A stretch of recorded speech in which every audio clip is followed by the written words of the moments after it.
Consider the fortune of the person who, in effect, invented vaccination, introduced vaccination to America in 1721.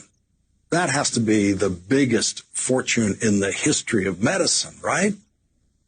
The pharmaceutical industry has produced many gigantic fortunes in this country, notably the fortune created by Robert Wood Johnson and his brothers in 1885 when they started the Johnson & Johnson Company, which has produced many products that have saved lives and led to the creation of the Robert Wood Johnson Foundation, which has done many good deeds.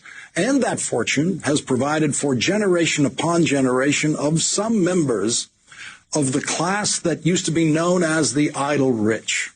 The person who introduced immunizations in America was born into a caste that was not allowed to profit from his wisdom, from his genius, or even from his labor. He was a slave owned by a minister in Boston, a slave who saved lives in Boston during the smallpox epidemic of 1721 when he described a procedure that he had undergone in Africa before his life was stolen from him on a slave ship.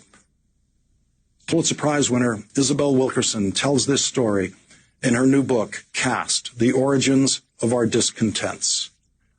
Quote, people in West Africa had discovered that they could fend off contagions by inoculating themselves with a specimen of fluid from an infected person.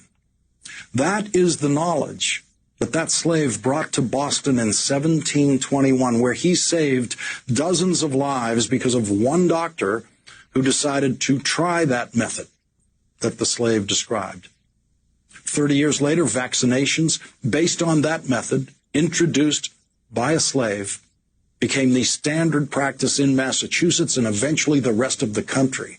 There is no charitable foundation named for that slave. His descendants were not born into lives where work was optional. The life-saving gift he gave us did not even earn him his freedom.